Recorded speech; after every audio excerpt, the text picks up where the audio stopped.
Thank you very much for organizing this workshop and inviting us. It's been very stimulating. The talks, I've learned a lot, and so try to share a little bit. I should say that I think I had misunderstood the purpose of the meeting, and I thought we were going to have some time to actually use the codes. And so I had done things in a way that we've done with workshops before, which is a really very basic introduction to the history of HeFESTo and and a little bit on the thermodynamics. So not a lot on the underlying computational framework. I don't know if it was distributed with the with the invitation or the agenda, I don't remember, but we can do it later. Is that but besides the fact that HeFESTo is on GitHub, I have put together a Google Drive with instructions for how to compile and install HeFESTo, which is much simpler than it used to be. I'm going to try to put that on GitHub as well, and then also some plotting tools. And that's this link right here. Okay, so let me start by saying that we must be the oldest people here, and that we started the development of HeFESTo starts a long time ago with some work that Lars did in grad school in the very early 90s for dioxide and water. And he can say more about that later. And in fact, developing the actual tool didn't start until 98 or so. So it stands for Helmholtz free energy, self-consistent thermodynamics, and HeFESTo is actually the name of HeFESTos in Spanish, and that's why it's labeled that way. I was just trying to be clever, which I'm not sure I succeeded, but that was the point here. Okay, so the motivation, which a lot of people have alluded to, and HeFESTo doesn't have yet, which is the melting, is that anything that you see in terms of variations in lithology at the surface is due to the process of differentiation and melting, right? And therefore, the lithological complexity that you see at the surface is something that carries with it very complex thermodynamics. But an interest for me, since I come from mantle dynamics, is that lithological complexity that you see at the surface and heterogeneity carries itself into the mantle as you recycle material as subduction zones. And so this is an example from a relatively recent tomographic model, with the blues and the reds. And the initial motivation for putting together all HeFESTo was in a way seismological, in a way dynamical, which was to understand what does the blue and red mean, both in terms of what is the origin of heterogeneity and how it relates to the differentiation that we see at the surface. What do the seismic anomalies mean? What do the blue and reds mean? And importantly, what were the effects on the dynamics, on the mantle dynamics? Of course, the idea that thermodynamics and phase transitions have an effect on mantle dynamics has been around a very long time. But the goal was to take any tomographic model like you saw before, convert the velocity to density, be able to compute the instantaneous flow, and see if we could predict some things at the surface. Now, this is just an example. In this particular work here, we didn't actually convert velocity to density using HeFESTo. Instead, we did what most people did at the time, which was to use, some simple relationship based on Francis Birch's idea that there's a constant velocity to density conversion. Now, what are the effects on the dynamics? This is from the aspect manual, the governing equations for mantle convection, momentum, of course, and then the mass balance. But in the energy equation, there'll be important terms that are related to the compressibility and to the existence of phase transitions, right? So the material properties, which, go from the lithological complexity to the physical properties that you're going to have to use, when you're doing dynamics, come in two flavors, static and transport, but not only. And so it's the static properties that HeFESTo, which is an equilibrium thermodynamics code, is really concerned with, but we're working to try to extend it to transport by extending the formulation. And so we hope that work will, come to fruition in the next couple of years. And of course, the transfer properties, viscosity, thermal conductivity, et cetera, like that, will be very important for dynamics, but so are the static properties, density, thermal expansion, heat capacity, and so on. Okay, so we have, in fact, with those original goals of, trying to understand the origin of the heterogeneity, converting velocity to density, and some of the effects in the dynamics, we have had some success. I'm only citing our papers here. HeFESTo and the production of lookup tables from HeFESTo has been used a lot by lots of different people. The conversion of velocity to density comes from understanding how velocities relate to temperature, so d log vs dt, and density. So what I show here in this figures is a comparison of 1000 K and 1615 K adiabats isotopes. On the right-hand side here is d log vs dt, which I realize it's very unreadable. And these are the actual velocities, right? And then in the black line is the difference between the two. And you can see, as as you actually saw in Ben's phase, super cool movies of the modal abundance is changing as a function of temperature, that how you convert velocity to density changes with temperature and composition pretty dramatically. Something that I have to say in mantle dynamics has been largely ignored, right? Where people put in a phase transition at 660 and then just switch, just look at the Clapeyron slope. But that is not what's happening for something that's hot versus something that's cold, right? And so these conversions of velocities to densities are complex, and you have to take into account the full thermodynamics. So I'm writing a paper right now, which I hope to submit shortly, basically publishing the lookup tables for a number of compositions, a number of temperatures, so for people that can use them so they don't have to run it themselves. And from now on, it will be accompanied by a website, along with the repository, so people can download any lookup table we have produced for any of our parameter sets without having to go through us or compiling. So converting velocity to density, has effects on, what you infer for the viscosity of the mantle, because how you interpret those velocity anomalies and then say do a geoid inversion, changes, how, what kind of viscosity structure you get. And then with the aspect developers, and therefore very related to CIG, especially Juliane Danberg and René Gassmiller, we have been able to port the coupling, in the sense of HeFESTo to aspect, so that we can look at those dynamical effects by reformulating the problem in terms of entropy, right, and the temperature. Of course, Jamie Connolly has a paper on this, and why does that matter? It matters because the phase transitions, some of the phase transitions are extremely sharp, and you can't capture that with adaptive mesh refinement.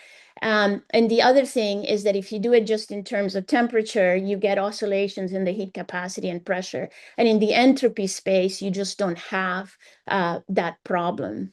And the sharpness of the phase transition matters a great deal. It means that the effects of layering are actually, you can get them with a much smaller Clapeyron slope, for example.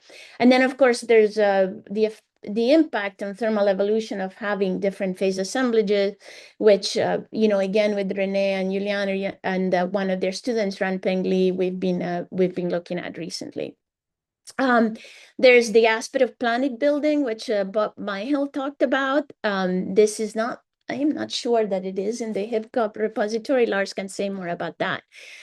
Which it's, of course, related to the expanding field of trying to understand exoplanets. This is now an old picture of the mass radius relationship for the different exoplanets, rocky and not, that have been now.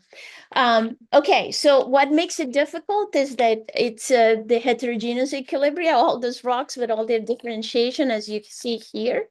And that there are, as you go, especially in pressure, because we were interested in the deep mantle, a lot of pressure and temperature-induced phase transitions, and this affects physical properties. So we went about, and this was a long time ago, I was actually on a vacation up to the Upper Peninsula of Michigan, tried to expand Lars's original formulation to include the phase equilibria by marrying the phase equilibria with the physical properties, right? So HeFESTo is not a thermodynamic database, or not solely, right? It is actually a thermodynamic framework to do both Gibbs free energy minimization and phase equilibria. So marrying the fields of petrology and mineral physics, if you wish. It is out now. There are there's 7 oxides now, I think. Is it 7 or 8? I can't count. 7 oxides, including chromium, which we needed to do for the expansion to ferric iron, so we could do ferric ferrous disproportionation on the low spin high spin transition, and that was the latest paper that came out in 2024. The papers which you'll see later, all the papers on the theory are all published in Geophysical Journal International, from the very first one on physical properties with all its 66 equations in 2005 to the one on outlining the phase equilibrium, and we owe a lot there to the to Mark Yorso. And then more, later on, some analytical derivatives and the work on iron in 2024. And we're going to keep doing that, so it's easy to find the theory and, in one place. So Lars will say more about this. It's based on the concept of fundamental thermodynamic relations, and he'll say more about that and where that idea comes from. It minimizes the Gibbs free energy over the amounts of all species, subject to the constraint of fixed bulk composition. And I think it was Nicholas say that they can switch bulk composition in the middle. That's really interesting. One thing that HeFESTo has, a formulation in terms of the physical properties, owes it's really owed to a fundamental paper by Jeff Davis, who started life as a mineral physics and then ended up being a geodynamicist in 1974, where he did an anisotropic generalization of finite strain theory. And so the anisotropic generalization, what it gives you is the ability to compute the individual elastic constants as a function of pressure and temperature, not just the bulk modulus or shear module, but actually each individual elastic constant. And of course, if you want to do anisotropy, I noticed that Bob has something like this now. You need to texture, it's not enough to have the individual elastic constant. Of course, there are many previous efforts, both in terms of framework and databases. Thermocalc, of course, has been really important, especially in the metamorphic community, and Jamie Connolly's Perplex. And then, efforts before that on a thermodynamic database by Saxena and so on. The full self-consistency of the phase equilibria and the physical properties is, I think it's really important for us, and it matters. And we talk about this in the 2011 paper, especially, or one of the papers, and the anisotropic generalization and the robust extrapolation of the properties. And I want to say, and again, and Lars will say a little bit more about this, is that, we rely on experimental data. It's not like, this takes the place of, right? So everything is based on starting from experimental data to be able to then robustly extrapolate from there, both in pressure and temperature. So here's an example. You saw something similar in the in Ben's talk. This is a slightly different color scale because I didn't do it in Python. These are done with different software. And this from a paper in Annual Reviews, where we did the composition, several different compositions along the 1600K adiabat. And I'm only putting this here because I want to show you that, using the 2011 database or anything earlier than that is really, you shouldn't, right? It's just that there are differences in the phase equilibria. The yellow lines here are the new phase equilibria from the 2024 paper.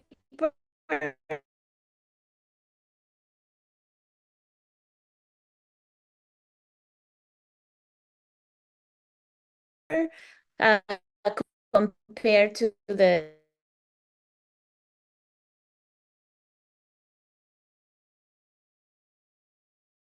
20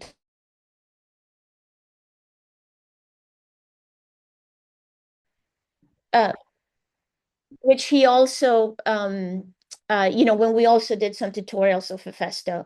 And the CIG was quite involved in this, especially at the end. And I just want to say that thanks to Renee giving a talk at CIDER, we were persuaded in 2018 to put it on GitHub and make it open source, though I don't think anybody else has contributed anything to development. So hopefully soon, once we document it better. Okay. So I'll pass it on to Lars now. Okay, thanks, Carolina. As Carolina mentioned, we go through the basics of the formulation in other places, our published papers, those lectures that Carolina mentioned, et cetera. I'll just give a brief taste and then show some results and finish up with some final thoughts. So how do you formulate thermodynamics for a multi-phase, multi-component system? Well, you could start with the first law of thermodynamics.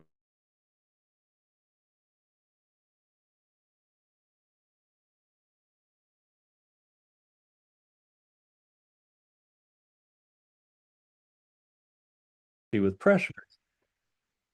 Great. Because the change of Gibbs free energy with pressure is much greater than the change of Gibbs free energy with temperature actually over the mantle range. And so you need something different is what it boils down to. Well, luckily, the thermodynamic functions are first order homogeneous. And so you can re-express the first law in what's called the Euler form, which involves no differential quantities at all. In fact, absolute quantities here. And this is what that looks like. Now, the natural variables of the internal energy are entropy and volume, which are not convenient for many applications. And so we perform Legendre transformations to convert to Helmholtz for energy as a function of temperature and volume and amounts of all of the species in our system, which is straightforward. This is the most convenient for many from the theoretical point of view in many cases. From the experimental point of view, what's most easily controlled is temperature and pressure. And so we also do Legendre transformations back and forth between Helmholtz free energy and Gibbs free energy. As Carolina mentioned, we also go beyond what is seen in almost all thermodynamics textbooks, which chemists tend to focus on fluids and so on. But we geophysicists care about solids. And solids are anisotropic and they respond anisotropically to stress and so on. And so this anisotropic generalization, which allows us to compute the full elastic constant tensor, the shear modulus, et cetera, is an important part of HeFESTo. Carolina mentioned the concept of thermodynamic fundamental relations. That is a technical term that is derived from this book by Herbert Callan, which I love, and which really inspired me to go in this direction.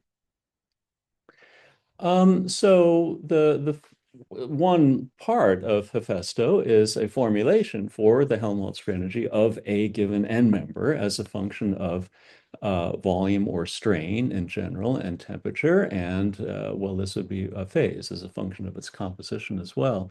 And what we tried to do was to come up with a formulation for this that is reasonably accurate over the mantle pressure temperature range, but also crucially compact with as few free parameters as possible. That's important for a number of reasons. One is that extrapolation then tends to be more robust, and it also allows us to make use of a number of different experimental data, phase equilibrium equation of state, thermal expansion, heat capacity, whatever, into a very compact form. I don't expect you to see any of this. This is the parameter table for the latest version of HeFESTo. We're up to 73 different n-member species now, I think. And I just want to make 2 points with this. One is that I think it does emphasize the compactness of the formulation reasonably well. So this completely specifies the properties of all of the n members in our formulation, what you see here in this table. The other point I want to make is that some of you might know that I actually make my living from density functional theory. HeFESTo is not based on density functional theory. It's based on experimental data, and my attempt to analyze the literature, the experimental literature, except in those cases where just no relevant experimental data exist, and then I do fall back on density functional theory calculations, but it's almost entirely based on experiment. So phase equilibrium. So as Carolina mentioned, HeFESto is a thermodynamic theory and model, but also a Gibbs free energy minimizer and a way of computing many of the properties that we've heard about already, seismic wave velocities, etc. The computational problem is almost entirely down to Gibbs free energy minimization. This is more than 90% of the computational time is spent just minimizing the Gibbs energy. It's a tricky problem because it's many dimensional. As we saw, we have 70, this vector here, n sub I, has 73 elements to it. And we need to minimize the Gibbs energy over those 73 dimensions. It's nonlinear. You see the logarithmic term here. Um, and and it's constrained. So it's not a free minimization, it's constrained. It's subject to constant bulk composition, as we've heard before, and also to non-negativity. Okay, so we see this logarithmic term ends up going like ln of n sub I in many contexts, and ni therefore cannot be negative. I formulate the non-negativity constraint in this way here, but we do have a more general form in which you can specify just that the number of components on each side in each phase be non-negative. That's a slightly more general formulation. So how do we do that? Well, the way we do it, and we've heard various strategies for this, and you have to use something. And the way we do it is we formulate the linear problem, which is the stoichiometric coefficient matrix multiplied by the amount of species vectors equal to the bulk composition. This is the constraint that needs to be satisfied, right? And what we do is we singular value decompose the stoichiometric coefficient matrix, and we search only over the null space of this linear problem, okay, by doing that decomposition. And that guarantees that any place we go in our minimization will automatically satisfy this constraint. The other constraint, the non-negativity constraint, means that we need to explicitly add and remove phases, okay? We need to allow phases to go to zero abundance, and we do that by explicitly removing them, which ends up getting added essentially as one additional column to the stoichiometric coefficient matrix, and the bulk compositional constraint is the way we formulate that. To check for phase addition, we base that on chemical affinity, and that's what's shown here. Chemical affinity is defined here. And we use the chemical affinity to decide whether a phase should be added or not at a given stage in the minimization. So you can start from a terrible initial guess, and we show demonstrations of this in our paper. You can, make an initial guess at the phase equilibrium in the middle of the lower mantle. That's a plagioclase peridotite, right? You can start with that. And HeFESto will automatically remove the plagioclase, add the bridgemanite, add the calcium perovskite, et cetera, in successive iterations through its Gibbs free energy minimization. It can also recover from violations of the phase rule and various other problems that you might encounter, some of which we've heard about before. I'll just show a couple of applications. What's shown here is the thermal expansivity of pyrrolite as a function of pressure and temperature. The thermal expansivity, of course, includes what we call an isomorphic part, which is just the change of volume and temperature of each end member, but also a metamorphic part, which arises from the fact that as you change temperature, the relative proportions of the different phases change. And so you have to include that, especially if you're thinking about mantle convection or seismological application. It's part of the thermal expansivity. So again, an isomorphic part, a metamorphic part, and we just divide them up like this. The metamorphic part can actually be formulated in a very neat way involving this sum over the partial molar entropy and the partial molar volume of all the species, and this M matrix, which involves the Hessian of the multi-phase, multi-component system. And these V's here are matrices whose columns are the vectors that span the null space of the linear problem. You can see the thermal expansivity varying quite a bit here, going from mostly positive values in blue, but also negative values. And some of the negative values involved are the famous one, the Bridgemanite forming reaction here, which is so thin that it doesn't actually show up on this slide. And for example, as another example, this one. This is Waslea going to garnet plus ferropericles. This is at higher temperatures than the mantle today, but for the earlier, that could be important. And Carolina mentioned our work with Renee Denberg and Gasmuller, Juliana Denberg and Renee Gasmuller, and we're working on looking at the dynamical consequences of that. This is another application. As Carolina mentioned, we have a multivalent iron now. We have ferrous, ferric, and native iron. And so we can actually predict how the various proportions of those change with pressure.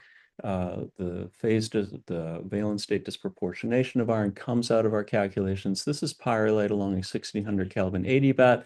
The colors represent the amount of ferric iron, the relative amount of ferric iron in the phase. Here's native iron. This is the amount of native iron multiplied by 100. It's not very abundant, but it's there. And when you start getting native iron, the oxygen fugacity of your pyrrolite starts to drop, and it drops to something just below iron wustite. We see the good agreement with petrologic data here for the shallower parts of the mantle before this valence state disproportionation starts to kick in.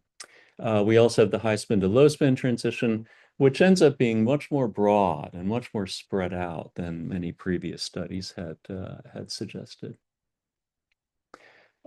Just another application here. This is a map of the thermal extensivity, now focusing on the very bottom of the mantle, temperature versus height above the CMB. And we see the perovskite to post-perovskite transition here lit up in red for extremely positive thermal expansivity. We see various profiles of the shear wave velocity here. We see the famous two discontinuities, a positive discontinuity and then a negative discontinuity, representing the mantle going from perovskite to post-perovskite and back to perovskite again as we go to the core mantle boundary. Let me just end with a few comments. I've gathered some graphics here from many of the thermodynamic codes that we've heard about today. There are many others that I could have included, and we've heard about some of those as well, including thermocalc, which I haven't represented here. I just wanted to make 2 points. One, HeFESTo is available on GitHub. As Carolina mentioned, I'm a bit of a dinosaur, and it took me a while to do this. But we have done it now. It is on GitHub. And the parameter sets are also in GitHub.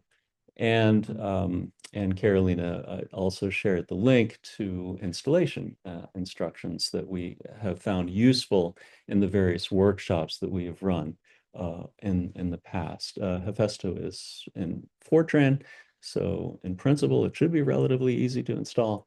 And indeed, in the workshops that we've run, it has been pretty straightforward for people to do it.